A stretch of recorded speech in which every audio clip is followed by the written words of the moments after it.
Imagine terminar um curso de engenharia numa atividade em plena Amazônia.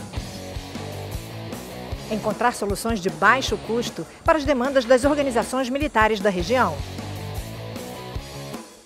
Desbravando cidades no Pará e do Amapá, aplicando os conhecimentos em engenharia.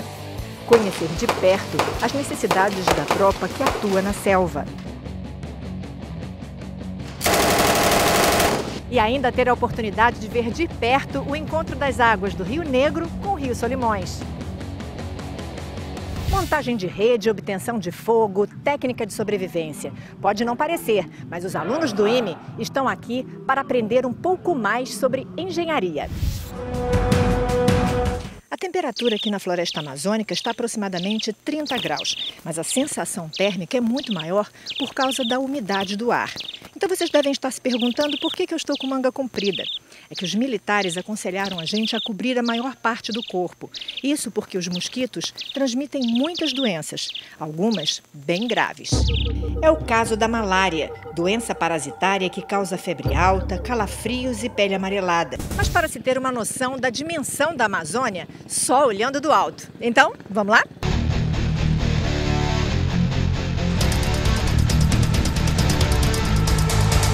Nosso voo no Black Hawk, helicóptero que foi criado especialmente para o emprego militar, Serra do Lenheiro, 6 da manhã. Temperatura 12 graus. O Semonta, campo de escola da montanha, fica a 1.130 metros de altitude. Acima, a montanha Três Pontões. No primeiro treinamento, pedras menores com diferentes tipos de dificuldade. Vamos lá.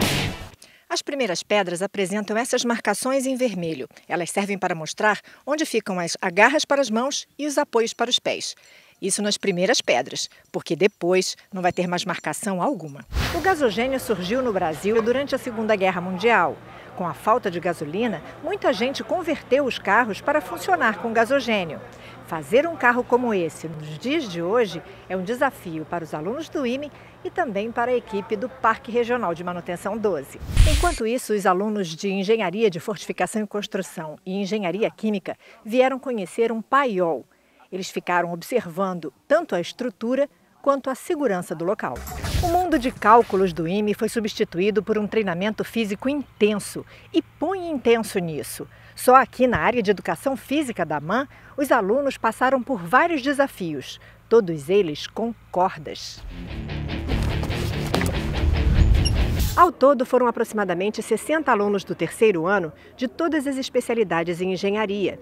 Uma viagem que durou 15 dias e que começou em 4 cidades de São Paulo.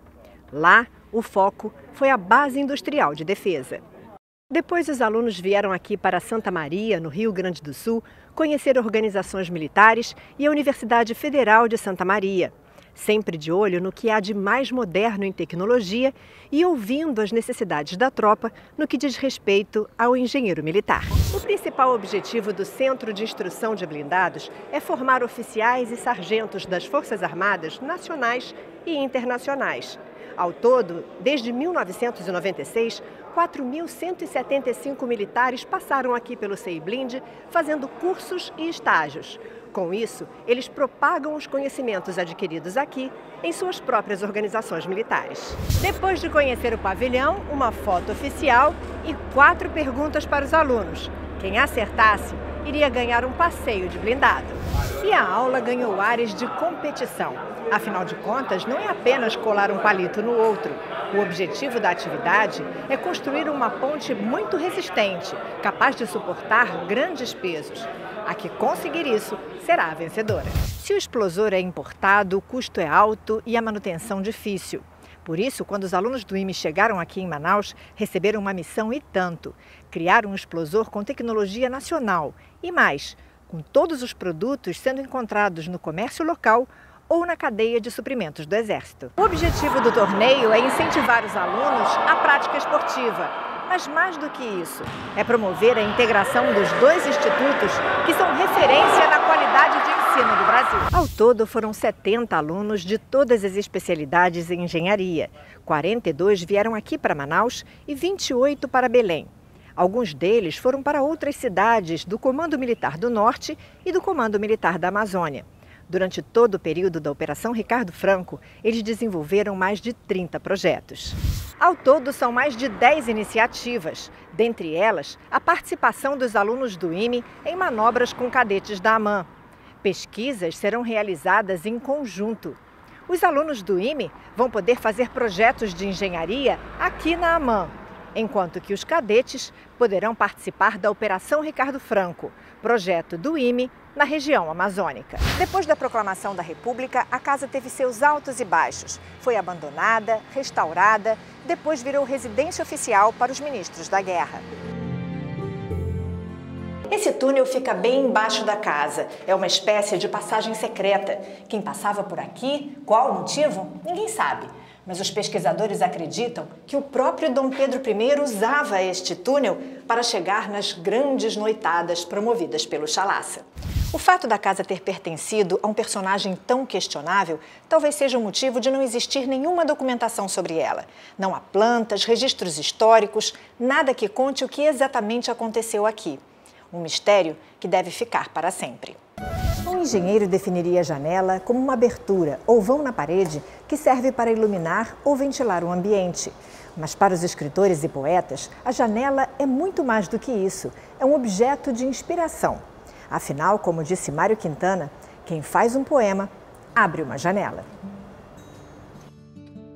A antiga fábrica trouxe o som do apito todo dia de manhã aqui para o bairro de Benfica. É como se ele anunciasse o desenvolvimento da fábrica e do próprio bairro.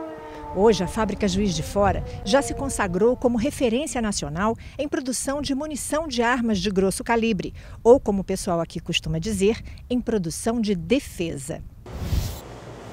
Quando a gente vai a uma exposição, a um museu, normalmente a gente assina um livro de presença. Mas o livro de honra ou livro de ouro do IME é mais do que isso. Ele registra a impressão dos visitantes sobre o Instituto. No livro, Gilberto Freire destacou que o povo brasileiro costuma delegar muitas atribuições às Forças Armadas por confiar muito nelas. Mas o ideal seria se espelhar e não apenas delegar. O sociólogo acreditava que só assim a sociedade poderia ser forte, madura e capaz de articular e comandar o país. A ideia do evento surgiu a partir do programa Rota 2030, do Ministério da Economia.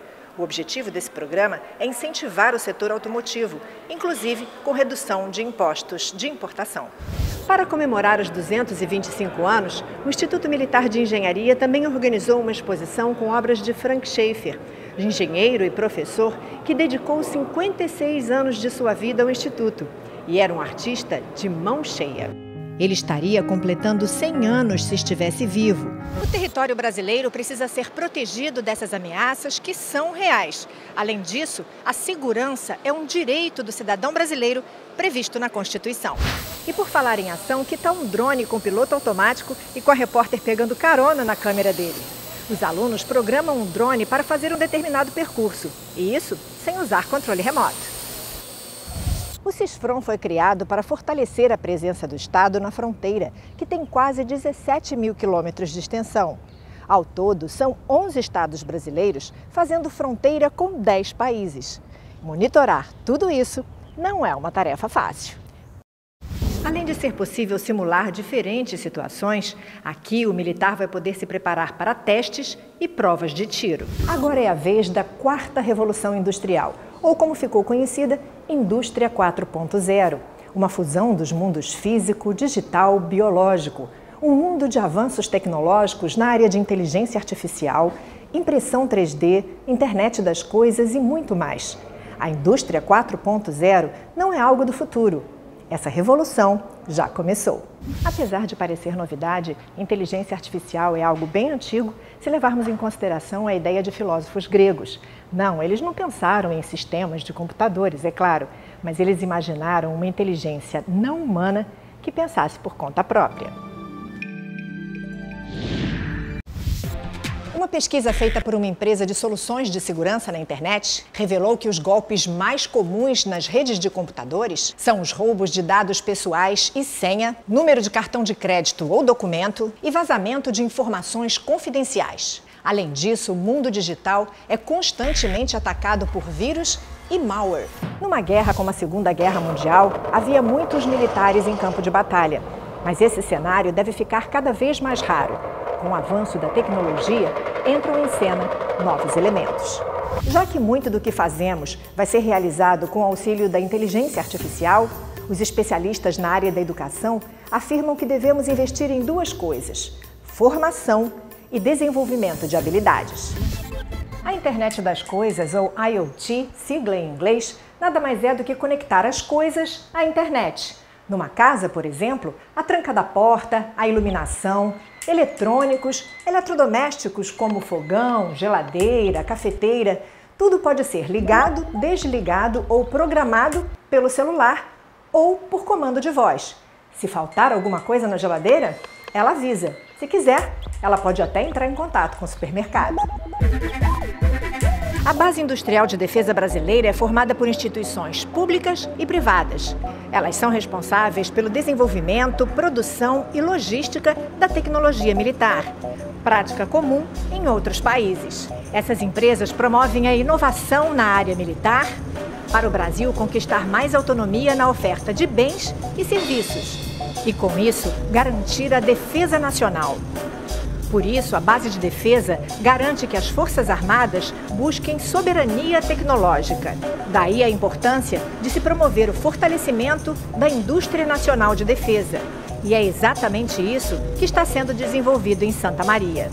Em 1993, o segundo grupamento de engenharia recebeu o nome de Grupamento Rodrigo Otávio, uma homenagem ao general da arma de engenharia que idealizou a criação de tudo isso aqui. O 4º CTA, vinculado ao Ministério da Defesa, foi criado para prestar serviços nas áreas de telecomunicações e de informática. Ele atua em toda a região da Amazônia Ocidental, que abrange os estados do Acre, Amazonas, Roraima e Rondônia. A 4ª Divisão de Levantamento do Exército tem por objetivo dar apoio cartográfico à área do Comando Militar da Amazônia. Que tipo de trabalho é desenvolvido aqui? A 4ª DL está instalada aqui em Manaus desde 1978. E ela veio aqui com a missão de fazer a cartografia da Amazônia. O Centro de Geoinformação é responsável pelo mapeamento do território nacional e a atualização de cartas topográficas. Ao todo, são 5 centros como este no Brasil. Todos eles, junto com outros órgãos, como o IBGE, por exemplo, são responsáveis pela atualização e pelo mapeamento de 8.500.000 quilômetros quadrados do Brasil.